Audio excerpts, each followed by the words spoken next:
dig into that, because that's, what sounds to me like what happened to you is a perfect example of what they didn't want that to happen. And so I think it'd be worth chasing that down. Whew. You guys ready? All right, let's do this. So because of that startup bell curve, setting the breaker the way you would for a regular circuit would be kind of disastrous, right? So we're so used to thinking though of the breaker as being the gatekeeper of the branch circuit, because if you think about the breaker's got the wire attached to it, and if that breaker goes off, there's no voltage or anything on that wire as long as it's off. But when we're talking about, you know, protection against thermal, when we're talking about that 30 amps, right, that's on that breaker handle tie, the 30 amps that's on that breaker handle is for the thermal heat that 30 amps would carry, right? So if I remove the 30 amps from that breaker, whether I do it at the breaker or somewhere else, does it really matter? As long as that heat's gone, does it really matter where it disappears from? So we use the overloads now. So if you think about it like this, the breaker up here is got the wire going to it, and of course your motor's over here. Your overload that's set right here is going to be sized at pretty close to what we sized that wire at, right? We use 125 or 115% for the overloads. We use 125% for the wire. I mean, those things match, and they're intended to match. The 125% that we're talking about down here, or 115, depending on what kind of conditions you have, that's what's actually protecting that wire, not this any longer. We're taking it away from this device. So this 30 amp heat device down here, if it opens, there'll still be voltage on here, right? But there won't be any heat from the current load. So we're protecting that wire with this device right here that we just got through talking about, the overloads. That overload is sized close enough to the windings and everything else, but it's also proportionately sized to what we do with the conductors. And so that's what that does. That breaker then means that I don't want or need it to be that closely related to the thermal value, do I?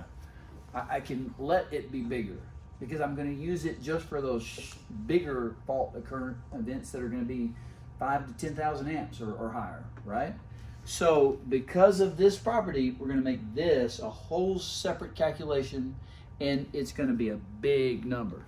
If you look at page 308 is where the table is. I'm going to show. We're talking about the table really quickly, but a molded case circuit breaker, just an everyday average QO or GE, whatever you're installing, the official term for that type of breaker is an inverse time circuit breaker. It works on the principle that the higher the amperage is, the shorter the time has to be to clear it. So it's inversely proportionate to the amount of current to the amount of time it takes to trip it. So an inverse time circuit breaker, if you look on that top row on the top corner of this table that you see on page 308, it says inverse time circuit breaker. That's just a regular old breaker. That's what it is. But look at the number underneath there that we're going to use to size it. So that's a multiplier, right? Put a decimal after that first digit. So that's actually the table value times 250%. That's double what we did for the wire, isn't it? And I will tell you that I see more confusion with trying to use 125% to size a breaker probably more than anything else, because we just get used to thinking of the conductor and the breaker being very related, and they are everywhere else. They're not in this case. So you got to separate that. The wire and the breaker do not serve the same purpose or act the same way. And so if you're using 250%, you could have a 70 amp rated fuse on a number 10 wire. And that's, I remember the first time I ever saw that, I told my journeyman, I was like, even I know that's not right. He's like, well, yeah. No, it is, because if you try to put a 30 amp fuse on there, you'd end up replacing it all day long. So it's 250%. If it's a fuse, it's 175, and if it's a non-time delay, it's 300%.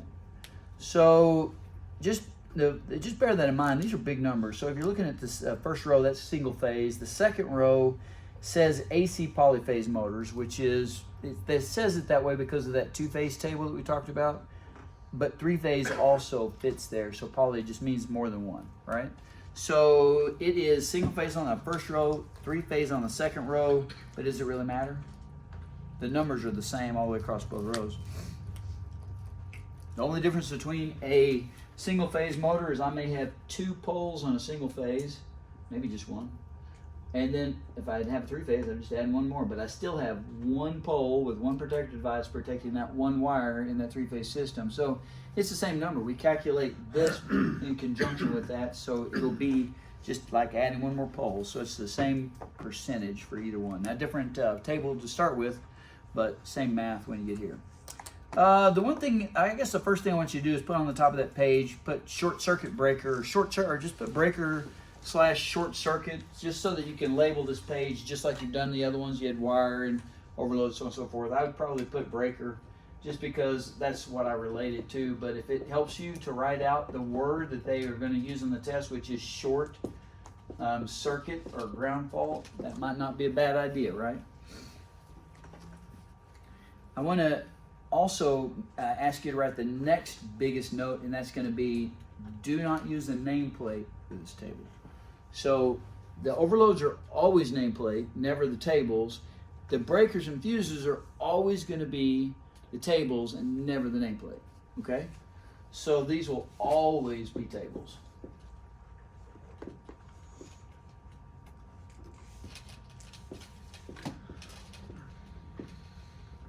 Well, maybe a note to 321 and 322 where those 2 tables are might be a good idea to put in there too as well. And then there's one more thing about this. You know, when we're sizing and we're doing a breaker calculation, it's different than an overload calculation, because with the overload calculation, we just did the number and whatever it was, we were good with that. With a breaker or a fuse, you got to pick a choice of rounding it up or down, because these are standard sizes, right? In fact, we've got a whole table that are nothing but standard sizes. So how do you deal with a breaker for a motor? Do you round it up? So yes, in the field we do, but let's go back to page 307 and let's look at the instructions that go with that table. So if you look back one page on page 307 on the right-hand side, at the top, very, very top right-hand corner, it says 430.52, so that's the section we're in. And then C, the rating or setting, and then 1 right below that, in accordance with the table 430.52. So what you're looking at right below that, that's the instructions on how to calculate and how to size a breaker. And it says, a protective device has a rating or setting not exceeding the table or the value calculated according to the values given in the table. So what they're saying is that if I have a calculated value, I use the table, and I calculated out some number, and I get a 47.5 amp calculation. If I were to round that up, would that then kind of defy what they're saying there? So if I can't use a breaker higher than that, then what they're telling me is that I have to round down.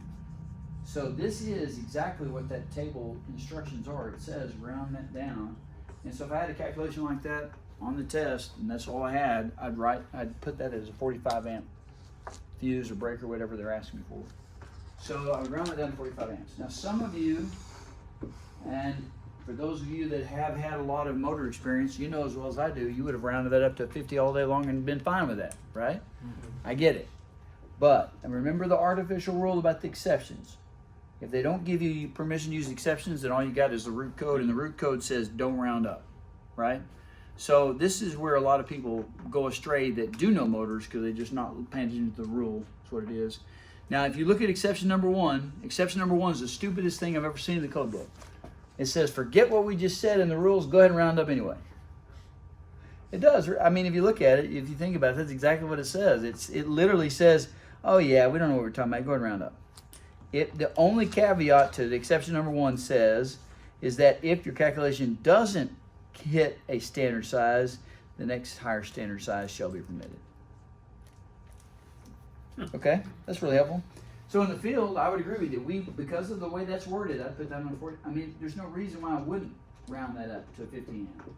I mean, I'm not having to wait. It's not like the overloads where I had to wait for a trouble to occur, like a significant event. This is just as I'm designing it, before I even energize it, I can do this if I would like. So, like I said, be careful. If they don't say to use exceptions, then you're going to round these breakers and fuses down. If they allow you to use exceptions, well, there you go. You can round it up. If I were you, put a down arrow next to the 1, put an up arrow next to exception number 1. That way you kind of understand what that means. And just simply, if they just start the question out and say something about using exceptions, and that's your trigger, that will be rounded up at the end. But remember, we are going to round these up. These aren't going to be like overloads where we're looking for a final value with our calculated value. If we calculate one of these out, we've got one more step. So I promise you, this will be an answer to pick from, so be careful of that, because that is a calculated value, but it's not the correct breaker size.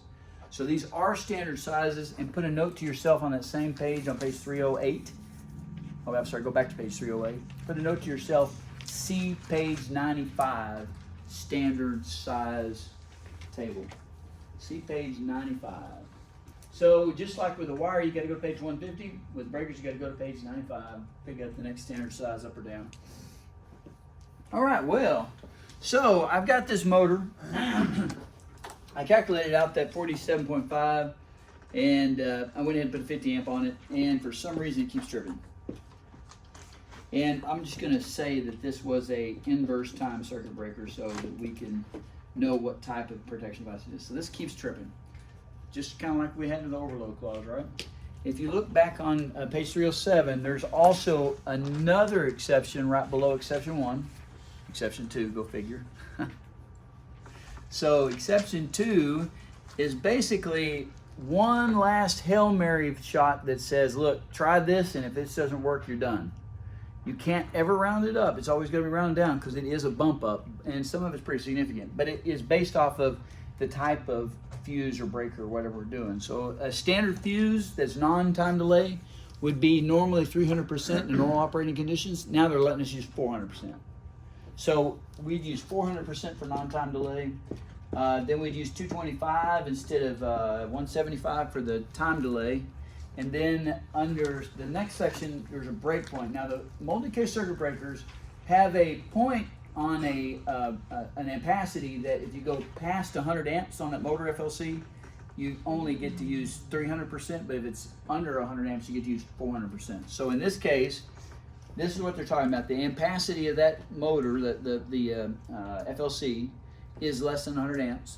So under that section, if I was having trouble with the standard setting and I was allowed to use that exception, then that would be times 400%, because that is the break point. So at 100 amps, it's 400%. Less than 100 amps, it's 300%. If it's above that, either one of those is still a bump up from the 250 that's in the normal table.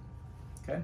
Now, that's a lot to see on the back of the page, so turn your page to 308, and I'm just going to have you write those values in on the table. That way you'll have them there to reference, and then we won't have to worry about hunting them down.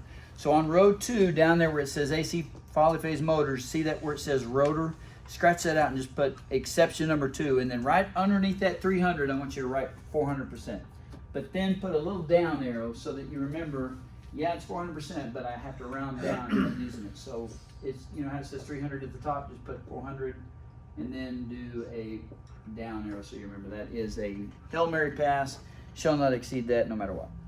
And then underneath the 175, I want you to write 225. So you got the 175, put 225, and again, down arrow.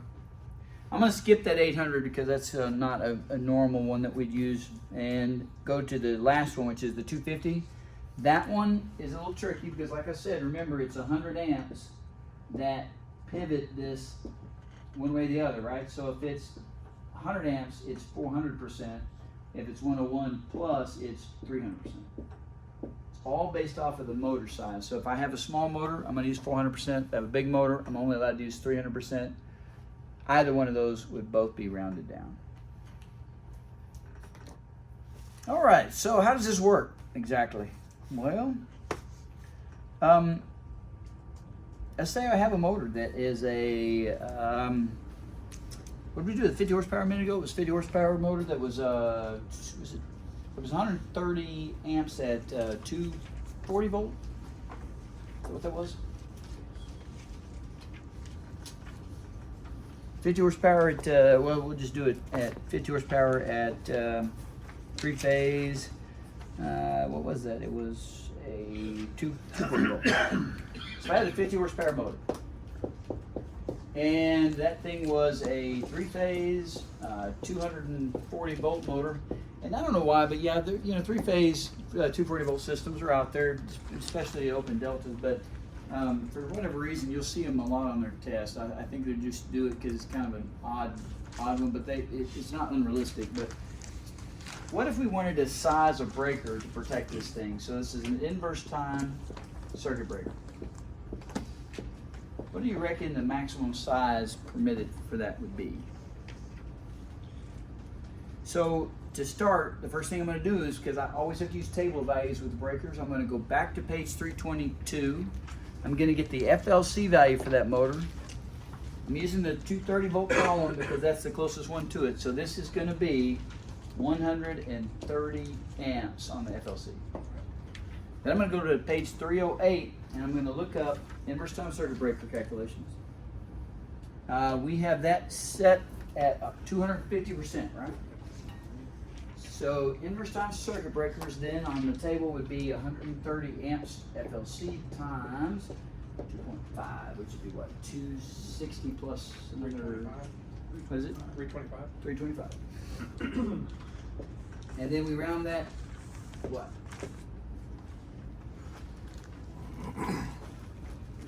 Down.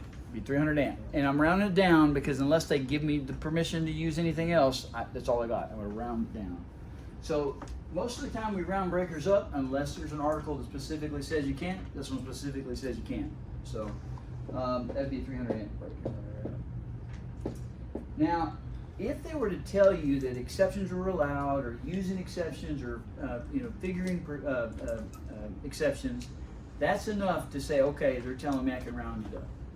Because exception 1, it just has to give me allowance to use it. There's no event that has to occur. So if exception number 1 was listed, or they just said anything about exceptions at all, then I would use the same calculation, but I would put, what is it, 350? What's the next size up? They make it, yeah, they make it 350. Yeah. I would round up to 350 if I use exceptions. So that's important that you pay attention to whether or not it's got an exception, because it will be a completely different answer. Well, what if they tell you that you have starting problems with the motor and they tell you to use exceptions?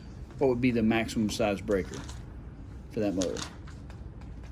You can do about 400%. Same motor, same everything, but now they're telling you that if you had a question that had that motor, everything else the same, but you had trouble starting, it wouldn't let it start and maintain the load, what would then be the maximum Hail Mary pass? 400? 300, right?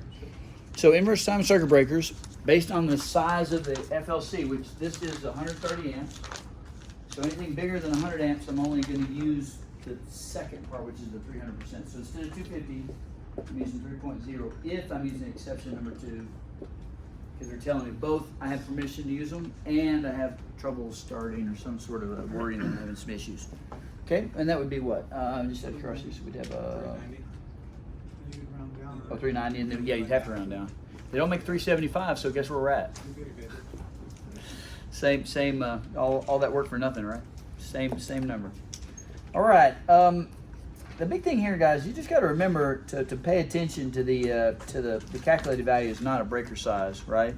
So make sure that you're going back. And then page 95, don't try to memorize that table. There's like a 110 amp breaker, right? Like why would you wouldn't even care to memorize that? Just remember page 95, look it up, don't be lazy. Speaking of laziness, it's not laziness, it's that you're under pressure, and so you see something you think you know the answer to. It's okay to answer a guess, but you've still got to look it up if you have time, right? So make sure you're marking stuff. You can answer a question and flag it, so at least you can kind of tell yourself that was one that you want to go back and take a look at. All right, let's do a couple of practice questions. Just make sure all this kind of fit in. Oh, you know what? Before we do that, sorry. I forgot to tell you about the disconnect ratings and the controllers. So if you look at, also forgot to do, well, I'm going to do that with you guys. If you look at page 312, page 312, it gets really hairy back here in the back because motor controllers Motor control circuits and motor disconnects sometimes serve the similar purposes because the disconnect and the controller can kind of be looked at in certain cases the same thing, but it's very clearly marked. So we're in the motor control circuit and controller section under motor controllers.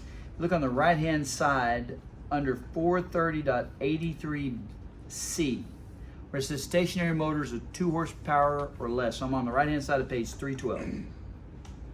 So if it's 2 horsepower or less, I'm allowed to use a general use switch as long as the rating is not less than twice the full FLC of the motor. And then under number 2, on an AC circuit, a general use snap switch is suitable to use, but that is where it's not more than 80% of the rating of the switch for the largest motor you put on it. So there's that 80% that I was talking about earlier when we wrote it down on the list. Put yourself a note right underneath there. Yes, if I'm sizing the switch to the motor, it'd be 80% of the switch, but if I'm sizing the switch to the motor, it would be the motor times 1.25. So it'd be the motor, if they give me a motor load, just multiply that times 1.25, and then that would be the minimum switch size you'd need. In other words, they're giving you a switch and asking what size motor. I'm saying they'll give you the motor on the test and ask you what size switch. So the backwards part of that would be 125. All right, let's see. There's also almost the exact same thing with as a disconnecting means on page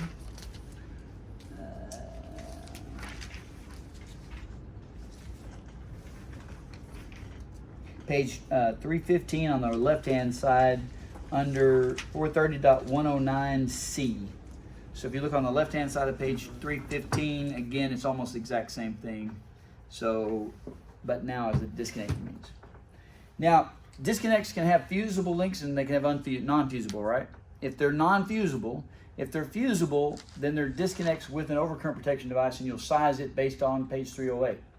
If it's a disconnect that's non-fusible, then how do you size the rating of that? And it's based off of 115%. And if you look on page 315 on the right-hand side under 430.110, you'll see where I got that from. And it shall be not less than 115%. So in this case, you would round it up as a rule. So as a disconnecting enclosure or disconnect like a knife switch or something of that nature, 115%. And unlike the feeders and a lot of other stuff where we just look at the biggest motor at 125% and yada, yada, yada, when it comes to disconnect, if you look on page 316, on page 316 on the very left-hand corner at the top where it says ampere rating, the disconnect means for multiple motors will be 115% of all the motors. So there's no undersizing anything. It's all going to be calculated at 115%. So it is 115% of the sum of all currents at full load condition determined in accordance with the table. All right, and then adjustable speed drive systems on 430.122 are calculated 125% for the conductors. That is just one of those just questions that adjustable speed drive or frequency drive, something of that nature would be what they're getting at. All right, I'm going to go back because I forgot to tell you about the torque values. There's not really too many torque values in the code book. In fact, I don't know that there's just this one as far as I'm aware. Torque values, you know, we now are required to torque our connections to the manufacturer specification, but in this case, motors are specifically listed as a torque value of, as soon as I find it, I thought it was right there now. I need a highlighted book, so it's on 430. What? 300. Yeah, there we go. 300 on page 300. It is 430.9C, and it's 14 auger or smaller shall be torqued to a minimum of 0.8 Newton meters or 7 pound inches. Inch pounds. Is it pound inch or inch pounds? Inch pounds. Yeah, but why did they say it backwards then? Any rate, it's or 7 unless identified for a different torque value. Okay. I'm gonna tell you how to do the feeder breaker here in a minute after I let the journeyman go, because I don't want them to get burned up with that. So I'm gonna skip that.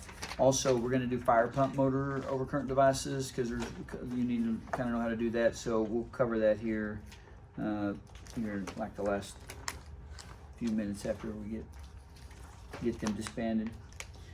Okay, so that is what I wanted to cover with the journeyman. Really, for the journeyman, just kind of keeping track of the difference between a feeder, a tap, and a branch circuit, and understanding that there is a difference, and making sure you're on the right page. You've got all your notes there, so be able to parse them through. My take for the journeyman would be always round the wire up and always round the breaker down, and that's probably a pretty good rule of thumb. So if you get lost, that is where you want to be. All right, so let's do, what if we had a 14 gauge conductor running to a 1 horsepower, 120 volt motor? What would be the maximum size inverse time circuit breaker that would be permitted to protect the branch circuit 14 gauge branch conductor?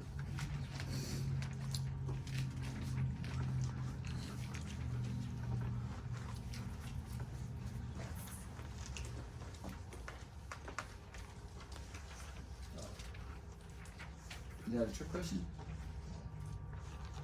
Single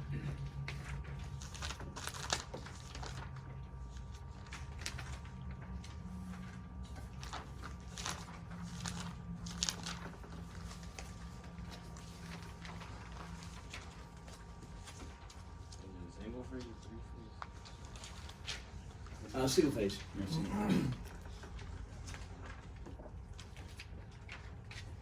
The question does say single phase. I probably just put that just assuming that yeah, it's single phase.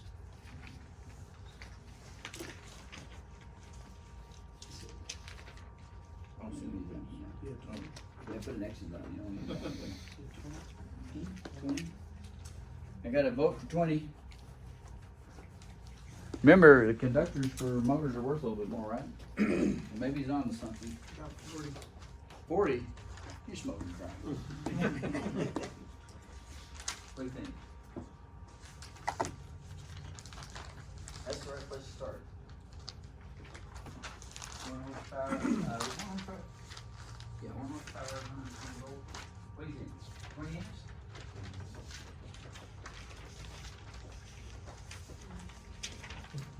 What do you think? 20 amps? You know, the first time so when the guy called me, he's got this is a journeyman question, called me on the phone and he was telling me this question. I was like, you're not going to catch me slipping. I know that 14 gauge wire is worth 5 more amps. Well, yeah, but we're not asking about the wiring capacity, are we? So with motor questions, you got to do what I said earlier. You got to kind of figure out what are they asking you to size? What is the thing you're sizing here? Okay, what page do you find breakers on for motors? No, well, I mean the actual calculation for them, right? Page 308. So go to page 308. Forget the wire, right? The wire is really not even part of this question. They're just using that to bait you. I don't relate the breaker and the wire together for a motor, right? If I'm asking the size of breaker, then I'm going to be on page 308. And what do I use for inverse time circuit breakers?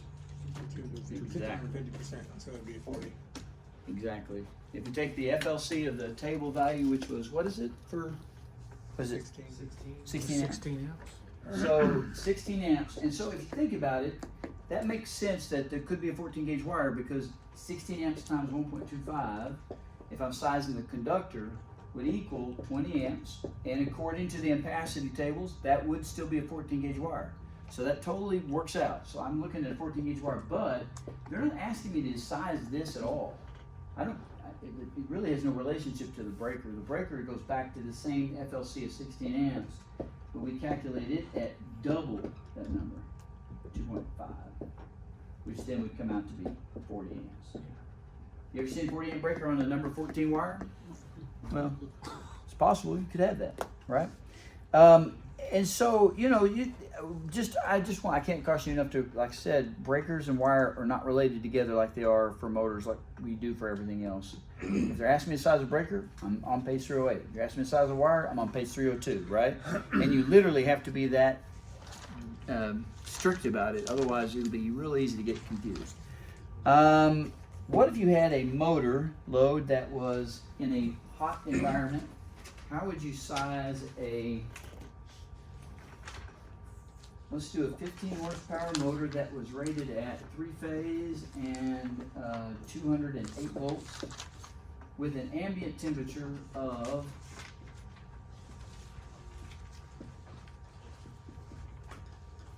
103 degrees Fahrenheit. What size conductor would you put in a installation like that, where you've got a 5 horsepower motor, you're going to put it in 103 degree temperature? That'd probably be about right for Houston. So that's realistic. So the first thing I do is I'm sizing wire, right? And that's the wire stuff that we wrote down originally for branch circuit was on page 302. So all your notes that you have there are on page 302. You have the note about where the tables are. You have a note about the where the wire sizing is.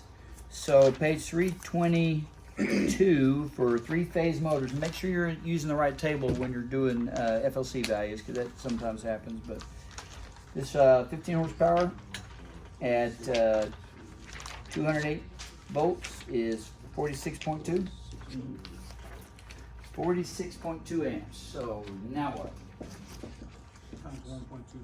Thank you. It's continuous duty. Even though I didn't say that, it is continuous duty. Yeah. It's 125% for that conductor, so 46.2 times quarter, 57.75. Now what?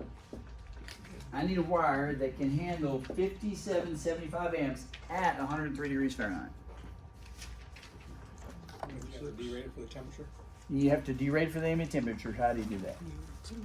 Go back to Page 147. 147. Okay, so go back to page 147, and so we're going to use a 75 degree column for this because we don't know what the insulation is, so we'd have to play safe. And technically, that would actually probably be the 60 degree column, because it could, well, no, it's a motor. Number 75. So you're looking for wire size? Uh-huh. Yeah, okay. What is it, 0.88? 0.88. Yeah. Okay, so 0.88 of what? 57.75. Times it that? Times it? Divided times 1.88. So if think about it like this, if 88 cents is less than $1, right? If I have to have this as 100%, if I take 21, or I take 12 cents away from it, I'm making it smaller. But this is, I can't touch this. I gotta have all of that. So how do I get 88% plugged into here without making it smaller? Well, I do the opposite of what you're thinking, which is division. Same factor, right? That same 88% that you're talking about with the ambient temperature. If I divide 57.75 by 88% or 0.88, that's going to basically make that number bigger, the same way it would make another number smaller, same exact amount, right? So the opposite operation multiplication is division. So if I'm coming from this side, divide it by 0.88, and what does it give you? 65, 62. So it's a pretty handy little trick, right? And then you go straight to 75 degree column and choose a wire big enough for that. 65.65 would be, is that good still? 4, because you're over it. Yeah, it'd be 4. That's a good example too, by the way. That's right on the edge. You need 65.625 amps. So if number 6 is good for 65, it just doesn't quite cut it. That's gonna hurt. That's gonna be a lot of extra money for a 0.625 of an amp, but it is what it is, right? So on the test, I would urge you to use those factors, but instead of using them as multipliers against the wire, just stick on with the load you're calculating and just use them as divisions, because that'll do the same thing. It'll just be more sensible because you're just making that number bigger and bigger and bigger, and you're not trying to have to make sense of it. All right, motor enclosures. If you look on page 311, I had mentioned that small conductor stuff earlier, the 16 gauge and the 18 gauge. So a couple of guys are having some questions that are talking about a 18 gauge wire or a 16 gauge wire that's in a control cabinet or something, and they're asking for the maximum ampacity. And so if you look at the table that's on page 311, if I have a separate fuse for the control wiring inside that cabinet, in other words, I have my my motor branch circuit in there, and then instead of coming off the load side of that and it's straight into the controls, I've separated and put a fuse block or something. If you look at the 18 gauge and the 16 gauge, that 7 and 10 you see there, That's the exact same values that we saw back in 240.4D, where it specifically said 7 amps for the 18 gauge, as long as it didn't have more than like 5.6 amps of continuous duty, and then the 16 gauge was 10 amps. But then if you shift over one and then you look at the top of B is as long as it doesn't leave the enclosure and it's provided protection by the motor branch circuit. So if I tapped off of the motor's protection breaker or fuse and didn't have a separate fuse block, I could have as much as 25 or 40 amps on either one of those. What page is that? I'm on page 311. Actually, look at 14 gauge wire. 14 gauge wire could have as many as 100 amps, right? That used to be a test question a long time ago, and that got a lot of people because 14 gauge wire and 100 amps were not this is something we're used to thinking about. But as long as it doesn't leave the enclosure, the amount of heat it's going to generate is pretty small because it's going to not be used that much.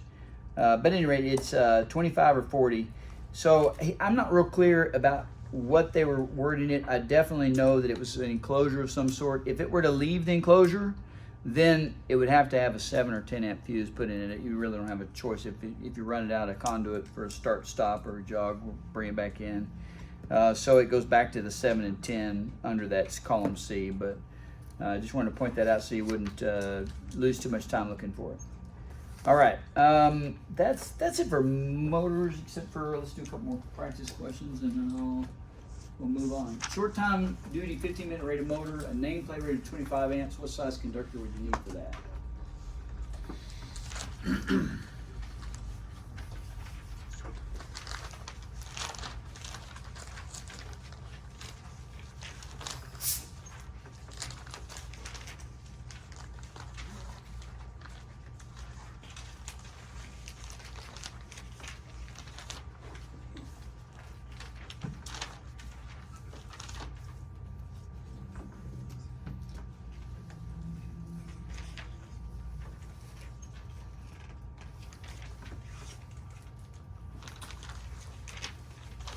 So like I said, ask yourself, what is it you're sizing?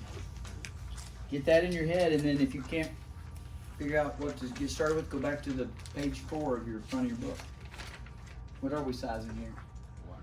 But it's not continuous duty, so it'd be a branch circuit conductor, would be on page 302. And it's actually the table on page 303 because it's a non-continuous motor. The only time the short time duty or the intermittent duty matters to me is only when we're sizing a wire. If they were to give me the fact that it was short time duty but then ask me to size the breaker, I would have cared less. Right? So it's only your size and branch circuit conductors doesn't matter. As a matter of fact, it wouldn't matter as a feeder calculation either. If that was the biggest motor in the group, I'd use that as a continuous duty motor even though they're telling me it's not for feeders.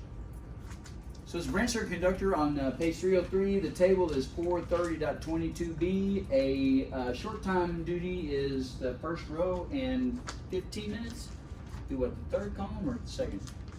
Second. The 120? So I would take the nameplate is 25 amps, multiply it times 1.2 and 5 there you go. 30? And that'd be number 10, I'm pretty sure. Yeah. 10 horsepower motor, 3-phase, a nameplate rated 18 amps. Overload's been set at the highest value that's adjustable setting at 22.5. Has trouble starting. What's the maximum setting permitted then for an overload? Again, get used to looking at a motor question and ask yourself what's the core component for sizing. In this case, overloads. Overloads are on page 305, right? That's really as simple as it needs to be, but just then make sure your notes are good on the page. On the overload page, you had a note that you use nameplates, right?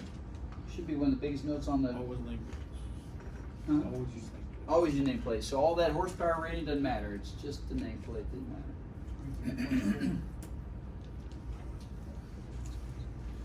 23.4. So you're using 140%? 130. 130.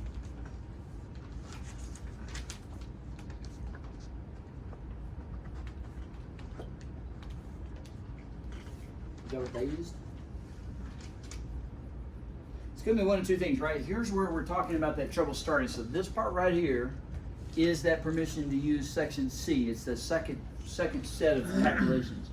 So somebody went out there before, originally installed it, set it at the table that's over on the left-hand side at the top, and then now it's got trouble starting. That's what that section C is all about. So you come back out there and what are you using? Either 130 or 140.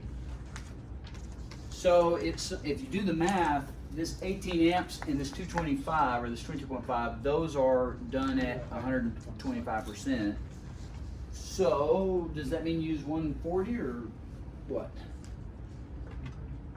That was my, you know, when I originally saw that question, I kind of thought 140 because I mean, I did the math real fast and thought, well, that's what they use, so they must know something I don't know. But then I realized, well, it's that something I don't know that matters, right? If I don't know what the service factor is and I don't know what the temperature rise is, it's in all of the motor. I mean, I can't just excuse the wrong size because somebody else did it wrong before me, right? So it would be 23.5. It would be used at 130%. I'm sorry, at 130%. Because I don't know what the service factor is, so it would fall under all of the motors. I take 18 amps times 1.3. I'm sorry. Yeah, right. Yeah. All right, given a squirrel cage, 2 horsepower, 115 volt squirrel cage, I said single phase, 2 horsepower, 115 volt squirrel cage motor. What size non-time delay fuse would be required for overcurrent protection? So we're talking about short circuit or ground fault protection. Fuses, breakers.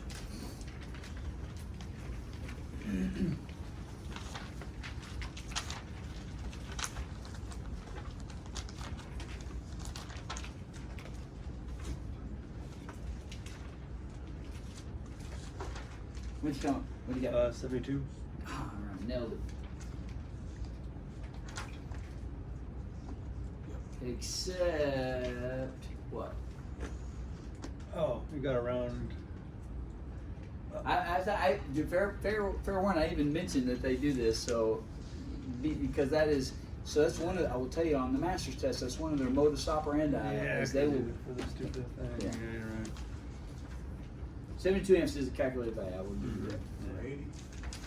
Huh? 80. Yeah, you got. So if you get 72 amps, I'm at least proud that you knew how to get the math done, right? But that's just the math. You got one more step. You got to decide whether or not to round up or down. So do you have any exceptions listed there? Did it say anything about exceptions? So that's the strict rule, right? If it doesn't say anything about exceptions, the only way we could round that up would be to have an exception listed, so we don't, and so it's 7. We're gonna round the breakers down unless we have that artificial exception to allow us to round it up. So you could have 70. like this where it does say use exceptions, right? This one would then be a round up where the other one would have been a round down just because it didn't say anything at all.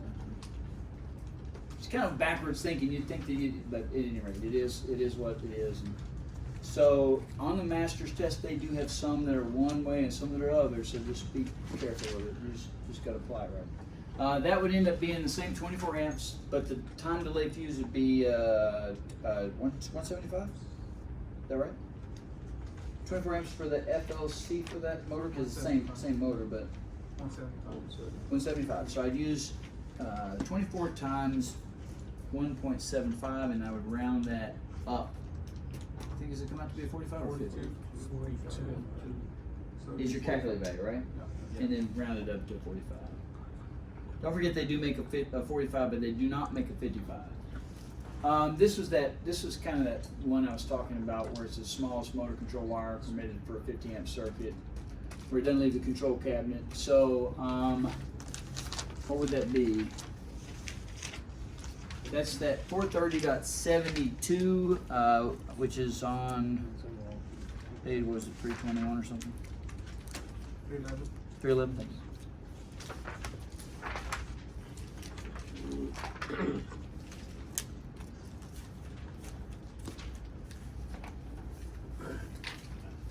So I think the 18 gauge or the 16 gauge is only good for 40. 40. Yeah. So it'd have to be a 14 gauge. Be good for 100 amps. As long as it doesn't leave the enclosure. 100 amps on a 14 gauge water, that is definitely a little bit of a stretch.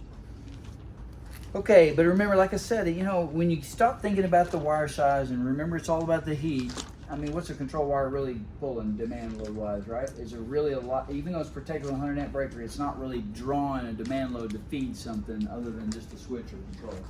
So it does make sense a little bit when you think about it. When we're talking about wiring capacity, we're talking about the heat that equivalent ampacity drawn across that wire really does. All right, let's do, that's it for motors for you guys. I've got a couple more for the masters, but for the journeyman, I want to give you guys a couple more quick things before I let you guys go, and that has to do with service calculations.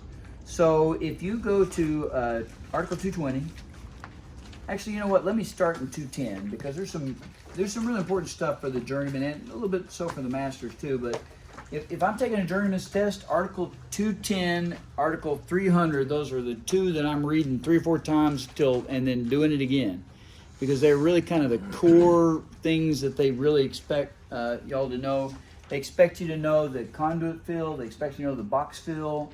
So those are the parts that from a journeyman level they expect you guys to be really competent on. Article 210 is basically what's required in any kind of dwelling. It's what all the sizing is. It's the minimum number of things. I mean, there's just so much going on in Article 210. It's kind of hard to eliminate any of it. But 210.52 on page 64 is just absolutely, I mean, you darn near ought to memorize it, is what I would say. All the layout rules in a residential dwelling are all in 210.52, and it's the stuff like the 12 or the no point greater than 6 feet from a receptacle outlet and so on and so forth. All your minimum circuits, your requirements there. What the kitchen, small appliance kitchen circuits are allowed to feed, what they're not allowed to feed, your peninsulas, it goes on and on. So my suggestion would be that 210 gets a real heavy dose of examination before you kind of put it to rest. And then also don't forget that when we do service calculations, 210.11 on page 60 is one of those parts that they kind of try to confuse people with. You have a requirement for a physical number of circuits, which is in 210.11c, and that is 2 kitchen appliance circuits, 1 laundry, 1 bathroom, and 1 garage now. That's just a branch circuit rating. It's not a load calculation for a feeder, right? But it's 5 20 amp circuit breakers on a panel, 5 separate circuits for those locations. And then the last thing I was going to say about 210, the back part of 210 for journeymen a little bit, but for the masters mainly, they have the guest rooms, they have show windows, they've got some other stuff back there, so it might not hurt to kind of read through that as well. Meeting rooms under 210.71, which is the last thing on this kind of quirky thing. All right, and then we go back to 220. So we're on 220.12 effectively, and we're going to start on page 70 and 71. So when we're talking about service calculations, in the electrical world, we have 2 ways to calculate a service. And so we have what we call the standard method. And standard method is basically a very arduous, very exact, very complicated, very long way to calculate every single exact item in the house. But the standard method is the presumption on any test question. So if they tell you to size anything for a service and they don't tell you it's not standard, it is considered to be a standard calculation. So the standard method is what we use primarily. But then there's also something called the optional method. And the optional method is only to be used if they tell you to use it, but the optional method is not one that on the test you'll see very often on a journeyman side. Standard. The optional method would be mainly some of the stuff, the masters would probably see it here or there, but not very often. In the real world, nobody uses the standard, everybody uses the optional. I'll show you why in a minute, because it's just going to make it, I mean, it's just kind of silly. But the way we do service calculations is we take all the stuff that we calculate. It could be the lighting based off the square footage. It's going to be the receptacles that are required in 210.11. It's going to be all of the range, the dryer, everything they have listed. And we're going to calculate all that out put it all on one big ticket and then use that to size the service. The thing is that we take derating account or derating into account when we do that, because we know that not all that stuff will be on at the same time. So if you look in 220, for example, I'm going to kind of go back here. You remember we looked briefly at this dryer table on page 73, and we earlier looked at this demand factors for the dwelling receptacles down the bottom, but the one right above it is lighting load derating factors. So if you look on page 72, you have lighting derating under that table, and you have your dryer table derating on the next page, and then you had your range derating table on page 74. I mean, we're derating those, but only as a feeder calculation because they're all together at one time on that one set of wire. So branch circuit conductors are not calculated, or branch circuits are not calculated with any derating, because if I have a branch circuit that has 20 amps worth of load on it, I need to have a branch circuit ready for 20 amps, right? But on the feeder, if I have 5 20 amp branch circuits, then I can start playing a little bit looser, because that diversification will kind of narrow it down. So if you look at page 70, you see the little table there. It specifically says part 2 on that little diagram that they got drawn on the left-hand side. Part 2 branch circuit feeds both part 3 and part 4 because it is the core math of it. But we use the part 2 for branch circuit, and then under part 3 we use the same calculations, but then we would derate them for the standard method, which is the part 3, and the part 4 is if I'm using an optional method. And the only thing between those two that is the same is our neutral derating, if we are going to use that. And then finally, you got farm load calculations down the bottom. So there are some caveats for doing that. There's also some schools and things in here. But at any rate, that is a breakdown of just kind of what this is. If you look on page 72, yesterday I mentioned that part 3 down at the bottom says that that specifically is for feeder and service load calculations. And if you didn't write that down or highlight that or put a star next to it yesterday, please do, because if you're past part 3 and you're derating stuff, but you're actually being asked to size a branch circuit, you're in no man's land, right? And then if you look on page 75, on the left-hand side of page 75, there's the break for the optional method. And that is literally everything after that is going to be what we call optional method, and it's a whole lot better. Because optional method, we take everything and throw it in one great big pile, take one derate against all of it. It's a lot faster.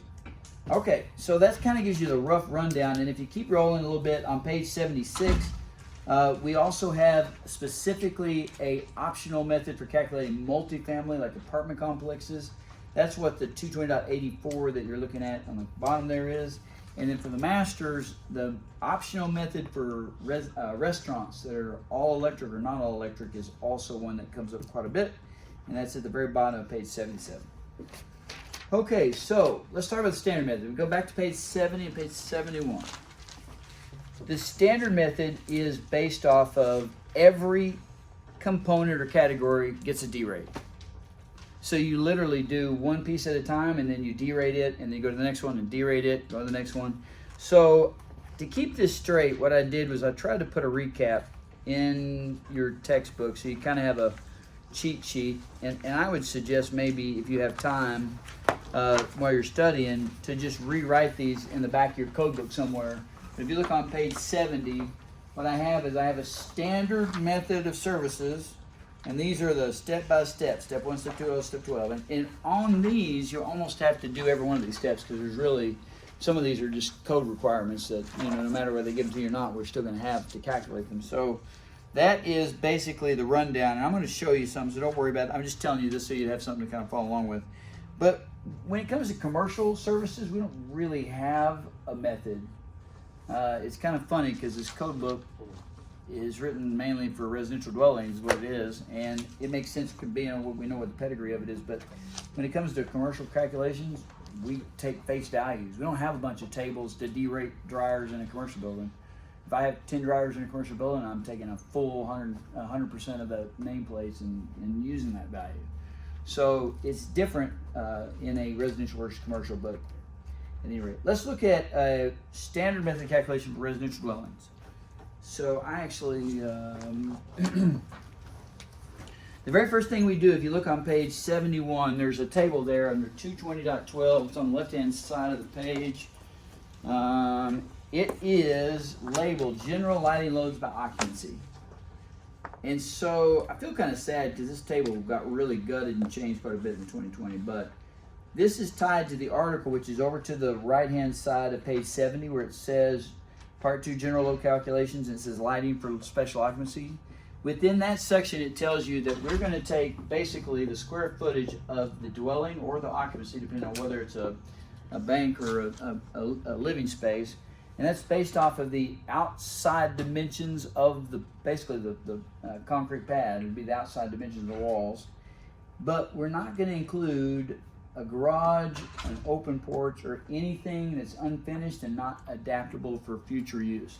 When they're talking about future use, they're talking about habitable use. Like, could I have a screened-in porch? Would that be something that I could possibly air condition and put some cots or something in it? And so that kind of is what they're getting at. If it's air conditioned usable square foot, then we'd count it. So if they give me 3,500 square feet and they don't tell me anything about the garage or anything else, I'm not going to do anything but just take the whole amount, right? But if they were to give me the garage or open porches or anything like that would be taken out first. So I'm going to use that number there, which is the square footage, and the table here is based off of a value per square foot based off of what the occupancy type is. So if you look on the table, you'll see dwelling units are listed about 7 or so down, and then over to the right, the far right of that line, you see a 3. What that means is that for every square foot, I'm going to multiply 3 volt amps for each foot.